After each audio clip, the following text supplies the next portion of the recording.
പ്രേംലാൽ, ഈ സിന്ധു നദീജല കരാർ പുനഃസ്ഥാപിക്കാൻ വേണ്ടി പാകിസ്ഥാൻ നിരവധി തവണ കത്തയക്കുകയാണ് ഇന്ത്യക്ക്. ഇന്ത്യ യാതൊരു വിധത്തിലും ഒരു മറുപടി നൽകുന്നില്ല. ഈ പാകിസ്ഥാൻ ശരിക്കും പറഞ്ഞാൽ അവർ കൃത്യമായ രീതിയിൽ ഈ എല്ലാം പാലിക്കുമായിരുന്നെങ്കിൽ ഇന്ത്യ ഇത്തരം കടുത്ത നടപടികളിലേക്ക് പോകില്ലായിരുന്നു. വെടിനിർത്തൽ കരാർ മിക്കവാറും ലംഘിക്കുന്നു, വീരവാദം മുഴക്കുന്നു, എന്നിട്ടിപ്പോൾ കിടന്ന് നിലവിളിക്കുകയാണ്. എന്താണ് അവസ്ഥ?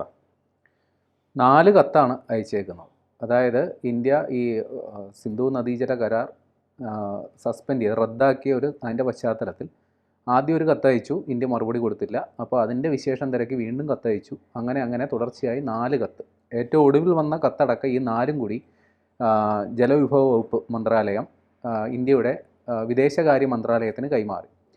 പാകിസ്ഥാനിലെ ജലവിഭവ വകുപ്പ് സെക്രട്ടറി സയ്യിദ് അലി മുർത്താസ എന്ന് പറയുന്ന ആളാണ് ഇന്ത്യക്കോട്ട് കത്തയക്കുന്നത്. അവരുടെ ആവശ്യം ഈ സിന്ധു നദീജല കരാർ പുനഃസ്ഥാപിക്കണം, ഞങ്ങൾക്ക് ഇവിടെ പ്രശ്നമാണ്, വെള്ളം ഒഴുകാൻ അനുവദിക്കണം എന്നൊക്കെയാണ്. ഇപ്പോൾ ഈ സിന്ധു നദീജല കരാർ എന്ന് കേൾക്കുമ്പോൾ നമ്മൾ പെട്ടെന്ന് കരുതും ഈ സിന്ധു നദി ആ ഒരൊറ്റ നദിയുടെ മാത്രം പ്രശ്നമാണെന്ന്. അങ്ങനെയല്ല, 6 നദികളുണ്ട്.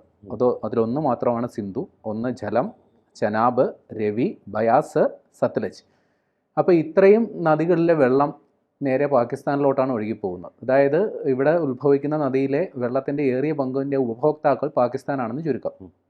അപ്പോൾ പാകിസ്ഥാനിൽ വേണ്ട വെള്ളത്തിൻ്റെ 4/3 ഭാഗവും ഇതേപോലെ ഇന്ത്യയിൽ നിന്ന് ഒഴുകി ചെല്ലുന്നതാണ്.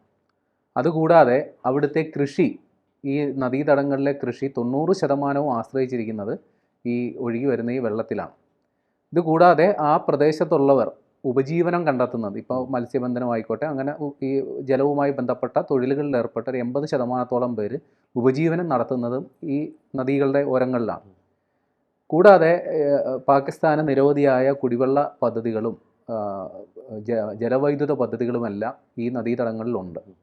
അപ്പോൾ ഇതെല്ലാം ഇപ്പോൾ പ്രതിസന്ധിയിലായിരിക്കുകയാണ്. കഴിഞ്ഞ ഏപ്രിൽ 22-നാണ് പഹൽഗാമിൽ ഭീകരാക്രമണം നടന്ന് 26 പേർ കൊല്ലപ്പെട്ടത്. അപ്പോൾ ഇതിന് ശേഷമാണ് ഇന്ത്യ ഈ സിന്ധു നദീജല കരാർ റദ്ദാക്കിയത്.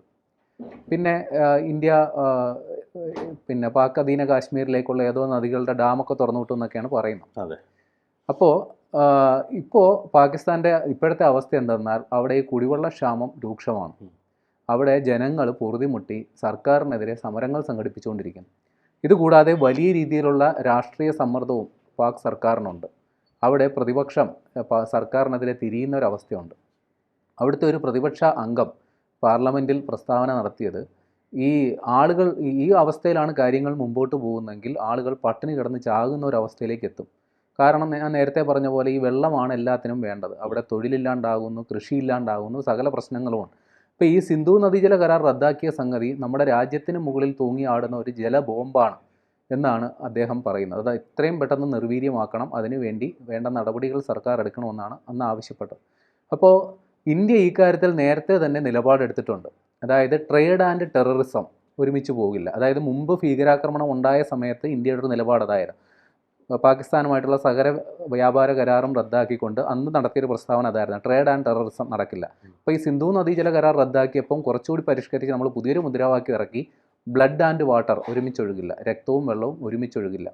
അപ്പോൾ ഇക്കാര്യം, അതായത് ഈ കരാർ റദ്ദാക്കിയപ്പോൾ നമ്മൾ പാകിസ്ഥാനൊരു മുന്നറിയിപ്പ് കൊടുത്തിരുന്നു.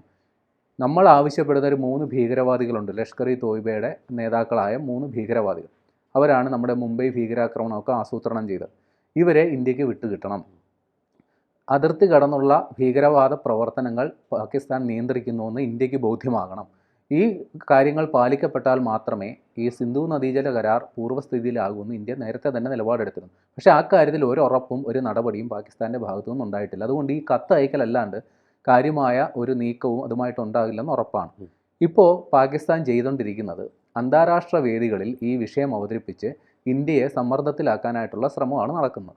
പാകിസ്ഥാൻ ഇതുമായിട്ട് ബന്ധപ്പെട്ട് UN-ൽ ഒരു പ്രസ്താവന അവതരിപ്പിച്ചു. അവിടുത്തെ പാകിസ്ഥാൻ്റെ പ്രതിനിധി അവർ പറയുന്നത് ഇങ്ങനെയാണ്: ഇന്ത്യ വെള്ളത്തെ ഒരു യുദ്ധോപാധിയായിട്ട് ഉപയോഗിക്കുന്നു. അതൊരു ജീവിതോപാധിയാണ്, അതുകൊണ്ട് അതിന് പരിഹാരം ഉണ്ടാക്കണം. അപ്പോൾ ഇന്ത്യയുടെ അംബാസഡർ അവിടെ തന്നെ മറുപടി കൊടുത്തു. അതായത് ഈ സിന്ധു നദീജല കരാർ 1960-ൽ എഴുതപ്പെട്ടപ്പോൾ തന്നെ പരസ്പര സഹകരണവും സൗഹൃദവും അതിനടിസ്ഥാനമാക്കി ഉണ്ടാക്കിയൊരു കരാറാണ്. പക്ഷേ പാകിസ്ഥാൻ ഒരു കാരണവശാലും ഇത് പാലിക്കാൻ തയ്യാറായിട്ടില്ല. എപ്പോഴും അതിർത്തി കടന്നുള്ള ഭീകരവാദത്തെ അവർ പ്രോത്സാഹിപ്പിക്കുന്നു, ഇന്ത്യയിൽ ഭീകരാക്രമണം നടത്തുന്നു. എന്തിന്? ഈ സിന്ധു നദീജല കരാറിൽ പെട്ടിട്ടുള്ള ജലസംഭരണികൾക്കെതിരെ പോലും ഭീകരാക്രമണം നടന്നിട്ടുണ്ട്. കൂടാതെ ഈ 1960 എഴുതപ്പെട്ട കരാറിന്റെ ഭാഗമായി നടത്തിയിട്ടുള്ള പല നിർമ്മിതികൾക്കും കാലാനുസൃതമായ പരിഷ്കരണം വരുത്തേണ്ടതുണ്ട്. അറ്റകുറ്റപ്പണികൾ നടത്തിയതുണ്ട്, ചിലതൊക്കെ പൊളിച്ചു പണിയുകയോ പുതുക്കി പണിയുകയോ ഒക്കെ വേണം. പക്ഷെ അതിനൊന്നും പാകിസ്ഥാൻ ഇതുവരെ തയ്യാറായിട്ടില്ല. ഇതുകൂടാതെ ഇന്ത്യയിൽ, അതായത് ഈ ഞാൻ പറഞ്ഞല്ലോ ഈ വെള്ളത്തിൻ്റെ ഏറിയ പങ്കും പാകിസ്ഥാനാണ് ഉപയോഗിക്കുന്നത്. പക്ഷേ ഇന്ത്യയിൽ 1960 സാഹചര്യമല്ല ഉള്ളത്. നമ്മുടെ ജനസംഖ്യ വർദ്ധിച്ചിട്ടുണ്ട്, നമ്മുടെ കാർഷിക ആവശ്യങ്ങൾ വർദ്ധിച്ചിട്ടുണ്ട്, നമുക്ക് വൈദ്യുതോൽപാദനം കൂട്ടേണ്ടതുണ്ട്. അപ്പോൾ ഇതുമായി ബന്ധപ്പെട്ട് കാര്യങ്ങൾ പരിഷ്കരിക്കണം, ഈ കരാർ പരിഷ്കരിക്കണമെന്ന് ആവശ്യപ്പെട്ട് പാകിസ്ഥാനോട് കഴിഞ്ഞ 2 വർഷമായിട്ട് ഇന്ത്യ കത്തുകൾ അയക്കുന്നു. പക്ഷേ ഇതുവരെ ആ കാര്യത്തിലൊരു പ്രതികരണവും പാകിസ്ഥാൻ നൽകിയിട്ടില്ല. അപ്പോൾ അതുകൊണ്ട് ഇത് ഈ വേദിയിൽ അവതരിപ്പിക്കുന്നത്, അതായത് പിന്നീടും വേറെ സംഗതി ഉണ്ടായി. UN-ൻ്റെ തന്നെ ഒരു ഈ ഹിമപാളികൾ ഉരുകുന്നതുമായി ബന്ധപ്പെട്ടുള്ള ഒരു പരിസ്ഥിതി കോൺഫറൻസിൽ പോലും അവിടെ ഈ വിഷയം ഉന്നയിക്കേണ്ട കാര്യമേ ഇല്ല, കാര്യം വേറൊരു വിഷയമാണ്. അവിടെ പോലും പാകിസ്ഥാൻ ഈ സംഗതിയുമായിട്ട് വന്നു. അപ്പോൾ ഇന്ത്യ ആ കാര്യത്തിൽ ഒരു കൃത്യമായ പ്രതിഷേധം അറിയിച്ചു. കാര്യം ഇത് ചർച്ച ചെയ്യേണ്ട വേദിയിൽ അല്ല. അപ്പോൾ ഇതിൽ ഇത്തരം ഒരു വേദിയിൽ ഇത് കൊണ്ടുവരുന്നതിൻ്റെ ഉദ്ദേശശുദ്ധി വേറെയാണെന്ന് ഇന്ത്യ പ്രതിഷേധം അറിയിക്കുകയും ചെയ്തു. ഇത് കൂടാതെ പാകിസ്ഥാൻ പ്രധാനമന്ത്രി ഷഹബാസ് ഷെരീഫ് കഴിഞ്ഞ ദിവസം ഒരു പ്രസ്താവന നടത്തി. ഇന്ത്യയുമായിട്ട് ഏത് വിധത്തിലും ചർച്ചയ്ക്ക് തയ്യാറാണ്. അതിപ്പോൾ ഭീകരവാദത്തിൻ്റെ പ്രശ്നമാണെങ്കിലും ശരി, ഈ കുടിവെള്ളത്തിൻ്റെ പ്രശ്നമാണെങ്കിലും ശരി, വാണിജ്യ കരാറുകൾ സംബന്ധിച്ചാണെങ്കിലും ശരി, നമുക്ക് ചർച്ചയാവാം. എന്തിന് കാശ്മീർ വിഷയം പോലും ചർച്ചയാവുന്നുള്ള തുറന്ന സമീപനം. എന്തുകൊണ്ട് ഇവരിങ്ങനെ ഈ പ്രസ്താവന നടത്തുന്നു, എന്തുകൊണ്ട് ഇങ്ങനെ കത്തയക്കുന്നു എന്നുള്ള ഉത്തരം ലളിതമാണ്. കാര്യം പാകിസ്ഥാൻ സകലതും അവർ സൈനികമായി ദുർബലമായി, അവിടെ ആളുകൾ പൊതുജനങ്ങൾ സർക്കാരിനെതിരെ തിരിയുന്നു, കുടിവെള്ളമില്ലാത്തതിൻ്റെ പേരിൽ അവിടെ ജനങ്ങൾ വലയുന്നു. അപ്പോൾ ഈ പ്രശ്നം എത്രയും പെട്ടെന്ന് പരിഹരിച്ച് ഇതിനൊരു പഴയ സ്ഥിതിയിലാക്കേണ്ടതിൻ്റെ അത്യാവശ്യം ഇപ്പോൾ പാകിസ്ഥാനുണ്ട്. അതിൻ്റെ പേരിലാണ് ഈ കത്തുകളൊക്കെ അയക്കുന്നത്. പക്ഷേ ഇന്ത്യ ഇക്കാര്യത്തിൽ നേരത്തെ തന്നെ നിലപാടെടുത്തിട്ടുണ്ട്. കാര്യം വ്യാപാരവും ഭീകരവാദവും ഒരുമിച്ച് പോകില്ല, വെള്ളവും രക്തവും ഒരുമിച്ച് ഒഴുകില്ല എന്നുള്ള നിലപാട് ഇന്ത്യ എടുത്തിട്ടുണ്ട്. പക്ഷേ ഇന്ത്യ ആവശ്യപ്പെട്ട ഭീകരവാദികൾക്കെതിരെയുള്ള നടപടികൾ ഇതുവരെ ഇതുവരെ ഇന്ത്യക്ക് ബോധ്യമാകുന്ന ഒരു നടപടിയും ഒരു നിലപാടും പാകിസ്ഥാൻ എടുത്തിട്ടില്ല. അതുകൊണ്ട് ഈ സിന്ധു നദീജല കരാർ പഴയ അവസ്ഥയിലാകില്ല, അത് മരവിപ്പിച്ച അവസ്ഥയിൽ, അത് ഫ്രീസറിൽ തന്നെ ഇരിക്കുമെന്നാണ് ഇന്ത്യയുടെ നിലപാട് പറഞ്ഞിട്ടുള്ളത്. പിന്നെ പാകിസ്ഥാൻ ഇപ്പോൾ ശ്രമിക്കുന്നത് പരമാവധി ഇന്ത്യ അനുനയിപ്പിക്കാനുള്ള ശ്രമങ്ങളാണ്. കാരണം ഇപ്പോൾ അവിടെ ജലത്തിന് ക്ഷാമമുണ്ട്, കൃഷി വിളകളെല്ലാം നശിച്ചു, വല്ലാത്തൊരവസ്ഥയിലൂടെയാണ്, കുടിവെള്ളത്തിന് പോലും ബുദ്ധിമുട്ടുണ്ടെന്നാണ് അറിയാൻ കഴിയുന്നത്. അതെ, അവിടെ ആഭ്യന്തരമായ ഒരുപാട് സംഘർഷങ്ങൾ നിലനിൽക്കുന്നുണ്ട്. അവിടെ പ്രധാനമന്ത്രിയെയും ഭരണപക്ഷത്തെയും, അതായത് സാധാരണ ഇത്ര 2 രാജ്യങ്ങൾ തമ്മിൽ സംഘർഷമാണ്. ഇപ്പോൾ ഇന്ത്യയിലെ തന്നെ എടുക്കാം, രാഷ്ട്രീയ ഭേദമന്യേ എല്ലാവരും സർക്കാരിനെ പിന്തുണയ്ക്കുന്ന ഒരു സാഹചര്യമാണ്. പക്ഷെ അവിടെ ഇതല്ല അവസ്ഥ. അവിടെ സർക്കാരിനെ കടുത്ത ഭാഷയിൽ വിമർശനം ഉയരുന്നുണ്ട്, പ്രതിഷേധങ്ങൾ ഉയരുന്നുണ്ട്. അപ്പോൾ ഇതൊക്കെ വലിയ രീതിയിലുള്ളൊരു സമ്മർദ്ദം അവർക്ക്, ഇതിനൊരു എത്രയും പെട്ടെന്നൊരു പരിഹാരം ഉണ്ടാക്കേണ്ടതിൻ്റെ വലിയൊരു ആവശ്യകത അവിടെ നിലനിൽക്കുന്നു. അതിൻ്റെ പേരിലാണ് ഈ നടപടികൾ അത്രയും. കൂടുതൽ വാർത്തകളും വിശേഷങ്ങളും നിങ്ങളിലേക്ക് എത്താൻ ABC മലയാളം സബ്സ്ക്രൈബ് ചെയ്യുക, ബെൽ ബട്ടണും അമർത്തുക.